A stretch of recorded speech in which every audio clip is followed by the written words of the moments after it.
Kembali lagi di podcast On Solid Rock bersama saya Marcella dan juga seperti biasa saya ditemenin oleh Pak Jim dan juga Bu Rosita. Selamat datang Pak Jim dan Bu Rosita. Selamat. The Dynamic Duo. Salah satu pasangan yang terberkati di kota Jakarta. Berat. Mantap ya. Berat. Tapi kita amin aja. Amin ya. Jadi seperti biasa kita akan ngobrol seputaran kehidupan berumah tangga ya. Mungkin kalau yang masih single berpikir bahwa menikah itu hore-hore ya. Padahal banyak lika-likunya ya. Pak Jim dan Bu Rosita. Hore-horenya juga banyak. Oh iya. Hore-hore boleh lah. Iya. Untuk yang sudah menikah 26 tahun kayaknya valid ya. Kalau bilang bahwa ada hore-hore ada lika-likunya juga. Betul. Nah hari ini topik yang kita bahas tuh tentang love in its kind. Kalau Anda bertanya-tanya apa sih maksudnya? Nah, nanti kita akan ngobrol lebih banyak dengan Pak Jim dan Bu Rosita tentang love in its kind. Tapi pertanyaan pertama, boleh diceritain gak Pak Jim dan Bu Rosita highlight kehidupan Pak Jim dan Bu Rosita tahun 2020? Walaupun sekarang ini kan udah memasuki hampir pertengahan tahun ya di 2021. Tapi pasti masih fresh teringat apa yang terjadi di tahun 2020 dan mungkin di awal tahun 2021. Your highlight. Tahun 2020 saya rasa banyak dari kita semua kan mengalami badai yang sama ya karena pandemi ini gitu ya. Tetapi kalau kita di keluarga kita kebetulan ada 3 hal yang cukup signifikan lah yang membuat hubungan kita kemudian harus dilatih ulang gitu ya untuk menghadapi masalah tersebut gitu. Saya selalu bilang sama teman-teman gini, kalau 2020 itu we are not in the same boat, we are facing the same storm tapi we are in the different boat gitu ya. Kalau kita consult sama stormnya sama tapi boatnya different. Apa artinya? Bahwa ada orang yang memang kapalnya siap, ada orang yang kapalnya nggak siap gitu. Nah kami kebetulan kapal kami cukup siap, tetapi ya lumayan juga menghadapi badai. Nah badai apa sih yang kemudian harus kita hadapi terkait dengan adanya pandemi itu? Ya pertama kita di awal tahun 2020 kemarin itu tiba-tiba anak kita ada yang sakit di Inggris. Kita nggak tahu bagaimana kita harus menangani masalah itu karena ya of course dia punya insurance tapi dia nggak punya siapa-siapa di sana kecuali teman-temannya dan komunitas di gereja. Tetapi karena waktu itu sudah pandeminya sudah mulai masuk ke Inggris ya, jadi ya untuk meminta bantuan orang itu juga tentu akan lebih sulit karena kan semua juga mengalami masalah yang sama gitu ya. Jadi itu yang pertama. Kemudian yang setelah kejadian itu kejadian berikutnya adalah selang beberapa bulan setelah kejadian anak saya sakit itu saya disomasi karena urusan bisnis lah ya, ada masalah bridging kontrak. Jadi kita harus lewatin masalah itu. Terus di tempat kerja pun juga bisnis juga drop dan kita harus deal dengan masalah di bisnis juga gitu ya. Bagaimana mempertahankan bisnis di tengah-tengah situasi yang seperti itu gitu. Lalu tantangan kita di parenting adalah kita harus memulangkan anak-anak karena waktu itu uncertainty-nya begitu besar dan kita juga nggak tahu apa yang harus dilakukan kalau mereka di sana itu ya, karena benar-benar Inggris lebih parah gitu situasinya waktu itu ya dari apa yang anak-anak kita ceritakan gitu. Dan rupanya membawa mereka pulang itu bukan jadi mudah, tetapi kita berhadapan lagi dengan tantangan bagaimana kita harus deal sama kekecewaan mereka. Nah makanya itu yang tadi saya katakan, kita menghadapi storm yang sama, tetapi kesiapan kita, puji Tuhan tahun 2020 kesiapan kita tuh sudah lebih baik sebenarnya karena kita udah lewatin proses membangun hubungan terlebih Iya, dahulu. Saya iya. nggak bisa bayangkan kalau pada waktu hal itu terjadi hubungan kami belum seperti sekarang ini Iya, gitu. iya. Dan itu juga kita bisa confirm apa yang kita teori yang kita katakan ini, karena di waktu yang bersamaan tuh kita juga melayani banyak keluarga yang secara ekonomi nggak ada masalah, Iya. tetap bisa lewatin Mhm. badai ini, tetapi secara hubungan itu masalahnya luar biasa. Ada juga keluarga yang kita harus dampingi juga karena masalah dengan anak-anaknya I gitu. see, Jadi I see. itu highlightnya ya Iya. dari 2020. Ini challenges ini datangnya hampir bersamaan ya? Ya Pak hampir Jimmy? bersamaan, berturut-turut gitu. Overlapping gitu. I see. Jadi ini belum selesai, ada satu lagi datang gitu kan. Oke.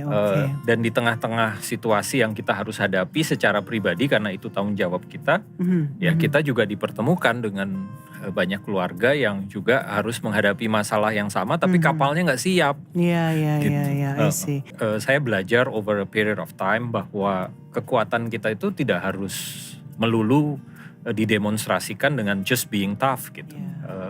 Bahkan pada waktu kita being vulnerable justru kita menjadi kuat, karena kan Firman kan bilang ya, ketika kita lemah kuasa Tuhan semakin nyata. Jadi pada waktu hal itu terjadi ya saya just being vulnerable aja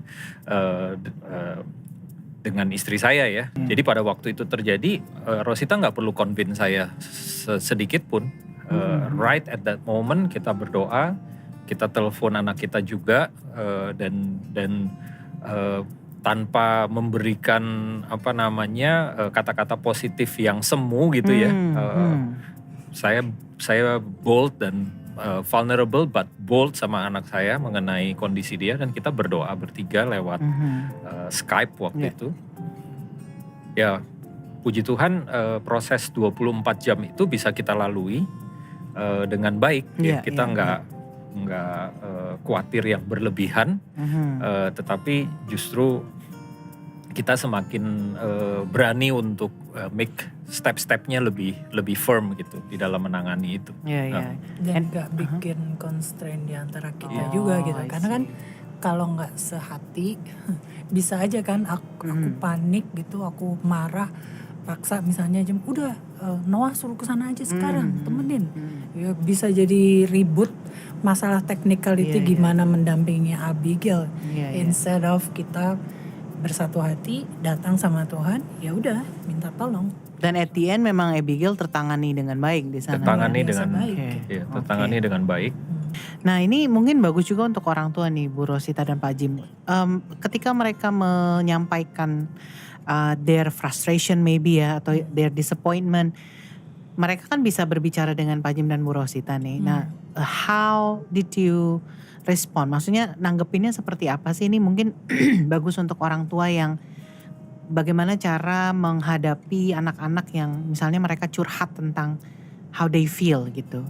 Yang pertama tuh we listen. Jadi kita listen dulu. Kita kasih mereka kesempatan untuk mengekspresikan. Yang kedua, kita tidak merespons dengan ngajarin. Gitu. Jadi ya kita merespons dengan acknowledge perasaan mereka gitu. Kita acknowledge perasaan mereka, tetapi kita juga bawa mereka untuk melihat gitu bahwa mereka tidak bisa tinggal di situ terlalu lama. Gitu. That's why we are here to lead mereka untuk bisa overcome itu. Jadi 3 hal sederhana itu ya, Ros ya. Mungkin kamu mau nambahin? Ya. Jadi sebetulnya sebelum ke situ bersyukurnya lagi, dan kenapa pentingnya ya kita sebagai suami istri itu harus membangun hubungan yang dewasa. Karena kalau kita sudah terbiasa berhubungan dengan kedewasaan, maka itu nggak jadi sulit untuk kita juga mempraktekkan itu di dalam berkomunikasi dengan anak-anak. Kan tidak hanya masalah kondisi anak-anak nih ya, juga tadi Pak Jim sempat mention banyak sekali masalah yang terjadi di pekerjaan, di bisnis dan lain-lain. Nah, mungkin bisa diceritakan how did God help you throughout this problems gitu. saya belajar gini, Tuhan tuh kalau ngajarin tuh ada bagian kita, ada bagian dia gitu. Jadi saya belajar untuk ngelihat, oke, ini bagiannya Tuhan nih.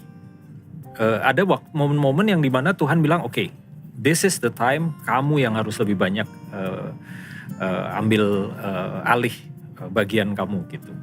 Jadi itu yang saya lakukan dan itu yang menyebabkan saya punya waktu cukup untuk dampingin anak-anak sebenarnya. Because of favor yang Tuhan lakukan. Itu yang dari pengalaman saya. Kalau Rosita mungkin tantangannya juga agak berbeda karena waktu itu kan dia juga harus make sure saya aman. Benar tuh. Silakan kamu gimana as a wife gimana tuh? Ya kita harus benar-benar membagi, mengelola sih ya, lebih mengelola pikiran dan perasaan kita di dalam situasi seperti itu karena semua genting, semua butuh ditenangkan gitu. Jadi saya make sure jangan sampai ada sesuatu dari saya yang bikin malah nambahin nervous orang lain gitu, baik anak-anak maupun Jim. Jadi itu tantangannya di situ. Waktu Jim ngadepin somasi itu takut nggak aku? Aku takut banget. Aku paling takut sama segala sesuatu yang berhubungan dengan hukum, polisi itu aku benar-benar kayak fobia gitu. Jadi tahu sendiri kan dari dulu itu it can kill me sebenarnya out of fear itu. Tetapi ya ketika datang sama Tuhan, aku cuman minta Tuhan kasih aku ketenangan dan Tuhan kasih aku ayat. Dan ayat itu benar-benar langsung aja mengangkat semua ketakutan itu. Aku ingat banget tuh ayat yang diberikan itu waktu bangsa Israel mau menyeberang Laut Merah gitu. Karena aku cuman ngadu sama Tuhan, ini posisi kita nih ya kayak bangsa Israel kejepit lagi doa tuh tiba-tiba keluar begitu aja. And then aku jadi ingat kisahnya bangsa Israel. Personally, what did you, if there's any revelation about God during this 12 months personally, apa sih yang membuat Pak Jim dan Bu Rosita realize how amazing God is throughout your difficult times personally? Bu Rosita dulu mungkin. Kalau buat aku, that's why we title the story itu Love in Its Kind ya. Kalau buat aku justru lewatin semua itu tuh aku ngelihat bahwa iya ya Tuhan itu sayang banget sama kita. Dia begitu mencintai kita sehingga dia bahkan dalam bentuk-bentuk yang istilahnya ugly ya. Karena ini problem krisis gitu ya, very uncomfortable, very painful. But actually di situ dia nyatakan kasihnya dia ya, itulah bentuk cintanya dia. Kenapa? Karena going through all that, we get to know him better, a little better again lagi daripada sebelumnya. Jadi kita mengenal pribadi Tuhan lebih lagi. Kemudian kita juga jadi melihat diri kita sendiri nih sejauh ini ada di mana gitu. Karena through all that kita lihat, oh ya ampun ternyata I thought I have a strong faith. Ternyata Tuhan tunjukin, no, without me, you will never have a strong faith. Gitu. Jadi it's humbling ya kalau buat aku. Dan buat aku itu bentuk cintanya Tuhan, membuat kita tetap realize who we are before God. Enggak kita yang lebih gede dari Tuhan gitu, tapi bikin kita tuh selalu sadar bahwa it's always His initiative. It's always He's the one yang kasih kita semua itu.